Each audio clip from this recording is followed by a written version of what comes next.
Всем здравствуйте, дорогие друзья! Вы на канале Савоярки. И если вы нажали на это видео, значит вам нравится Каролина, так же, как и мне. Немного об истории мультфильма. Мультфильм был снят по мотивам новеллы Нила Геймана «Коралина».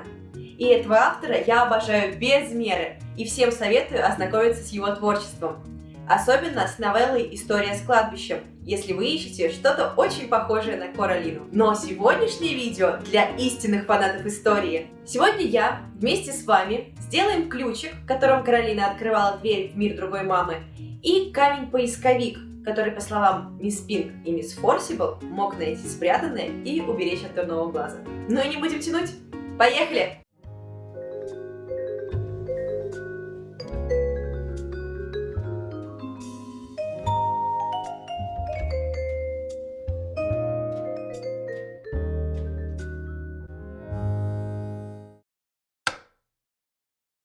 Итак, для начала нам понадобятся стеки для лепки. Вы их можете найти в любом художественном магазине. Также можно использовать более продвинутые стеки.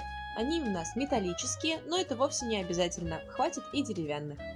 Ну и, конечно, нам понадобится полимерная глина. У меня вот такая бежевая. Вы можете выбрать любого светлого оттенка. Ее также можно купить в художественном магазине. Главное, выбирайте для запекания в духовке. С ней легче работать. Итак, начинаем. Ширина нашей формы 4 см, длина 13 см. Обязательно начертите план, это очень вам поможет. Начинаем с внутреннего кольца нашей пуговицы. У меня осталось немного глины с прошлой работы, и я ей воспользуюсь в первую очередь. Итак, берем небольшой кусочек и разминаем его. Разминаем так, чтобы он стал мягким и пластичным.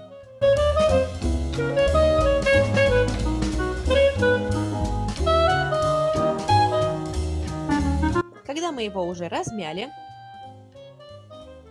делаем шарик.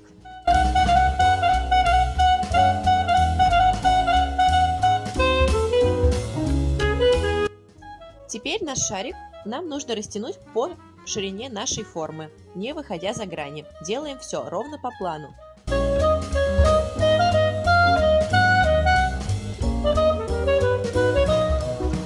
Вот так у нас получилось. Все ровно по плану, не задевая крайнюю каемочку, которую мы делать будем позже. Отлично. Теперь мы должны сделать дырочки в нашей пуговке. Для этого нам понадобится обычная трубочка. Делаем наши отверстия ровными и симметричными.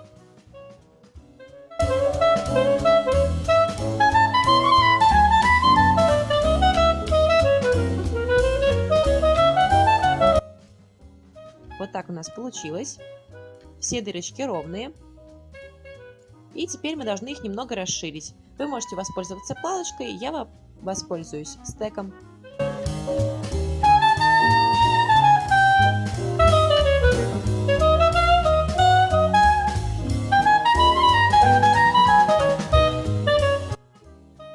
Таким образом, отверстия в нашей пуговке стали больше подходить ей по размеру. Теперь приступаем к стержню. Берем небольшой кусок глины и разделяем его пополам. Разминаем.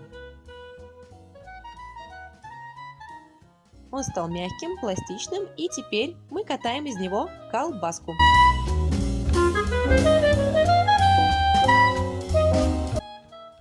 Примеряем все ровно по форме. Теперь берем палочку, или я возьму стек, и раскатываем нашу колбаску так, чтобы она стала плоской и прямоугольной. Мы раскатали, и у нас образовались лишние элементы. Отрезаем их. Край у нас получился неровный, поэтому его немножко нужно подровнять.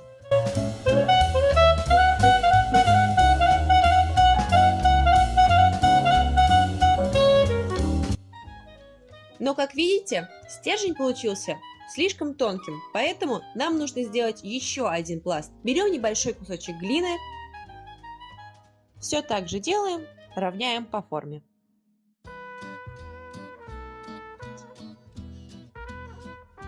Теперь у нас получились две половинки, мы их соединяем.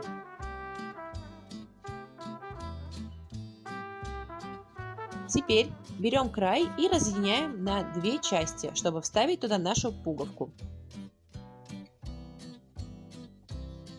Вставляем и закрепляем.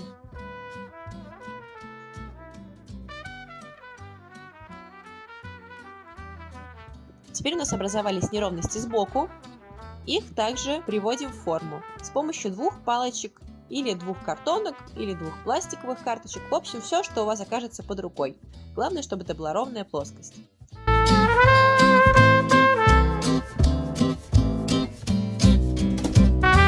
Теперь приступим к внешнему кругу нашей пуговички, то есть к ее обрамлению.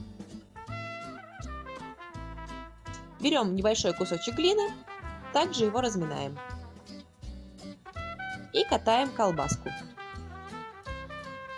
Также все примеряем по форме, чтобы у нас все подходило и не залезало за края. Если у вас образуются излишки, отрезайте их. Как видите, у меня образовались.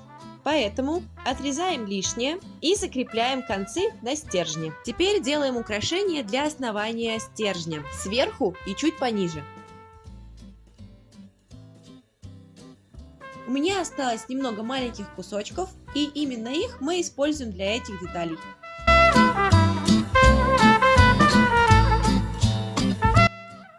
Одна колбаска должна быть больше, другая чуть меньше. Большую колбаску мы крепим сверху, а меньшую под ней. Вот так у нас получилось. Итак, переходим к нижней части ключа. Берем кусочек глины и также его разминаем. Кусочек должен быть примерно такой же, который мы брали на пуговку. Скатываем из него шарик и разминаем в лепешку.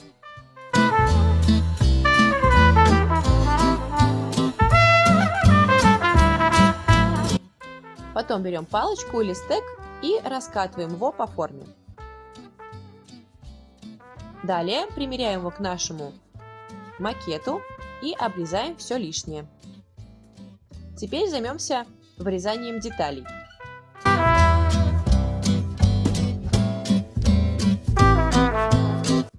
Берем наш ножичек и вырезаем детали. Будьте предельно внимательны и аккуратны. Все должно быть ровно по форме, чтобы у нас все было симметрично и красиво.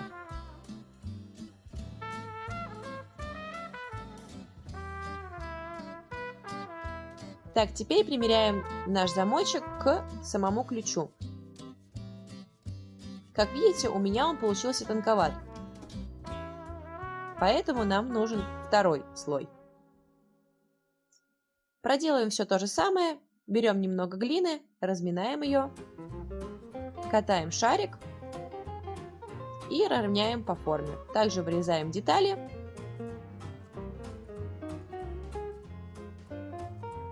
Упс! И такое бывает. Отстой!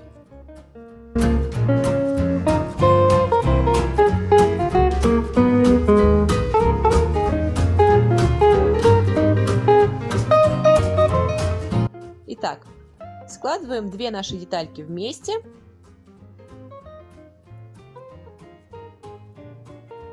И соединяем. Не забывайте подогнать их друг к другу, чтобы один край не вылезал за другой. Вот так. Теперь присоединяем нашу нижнюю часть к стержню.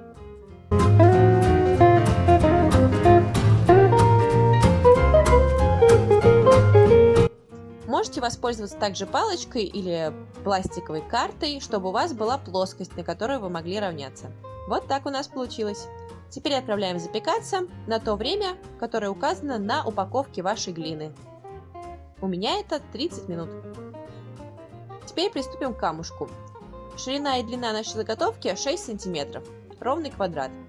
Берем довольно объемный кусок глины, потому что фигура у нас объемная. Ну что, пора поработать руками? Итак, разминаем наш большой кусочек и катаем в шарик.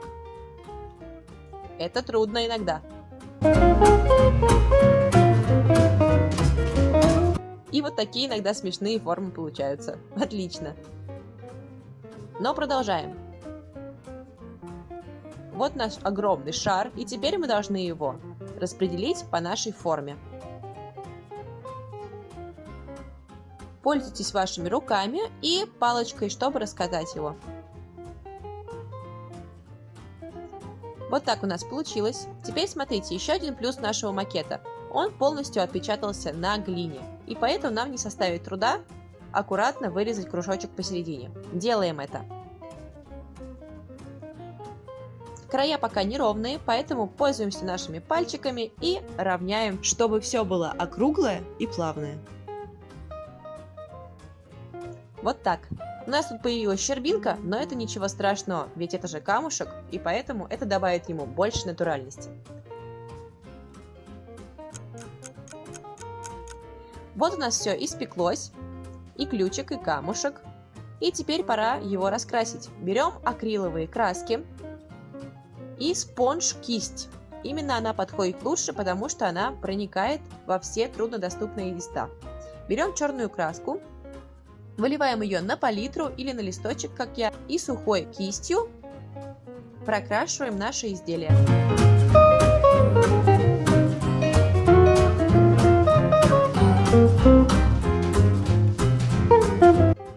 Теперь прокрасим труднодоступные места тонкой кистью.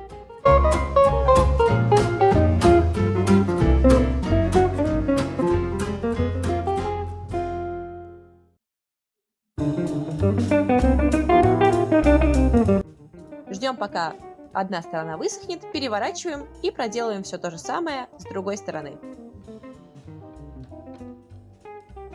Теперь приступим к камушку. Все то же самое. Берем изумрудную краску, набираем на сухую кисть и похлопывающими движениями красим.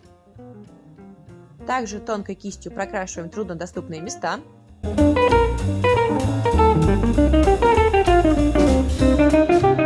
А дальше самое интересное. Берем белую краску и имитируем рисунок на камне.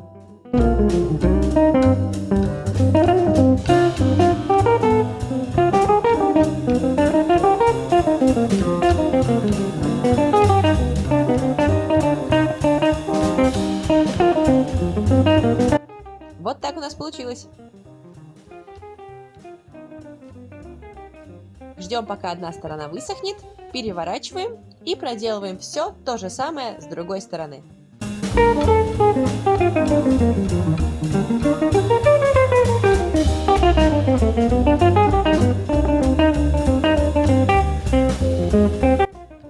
Отлично. Наши изделия высохли, и теперь пора покрыть их лаком. Я использую лак для акрила. Его можно также купить в художественном магазине. Большой баночки хватит надолго. Прокрашиваем все обязательно мягкой кисточкой. Я думаю, у каждого она есть с уроков рисования. Будьте аккуратны, наносите лак тонким слоем.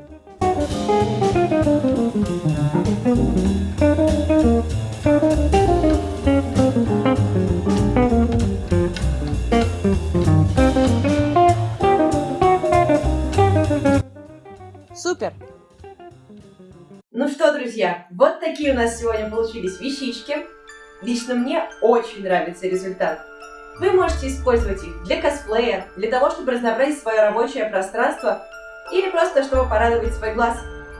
Лично я использовала веревочку, чтобы всегда носить ключик на шее, чтобы Бальдам никогда не смогла его заполучить. Ну а камушек?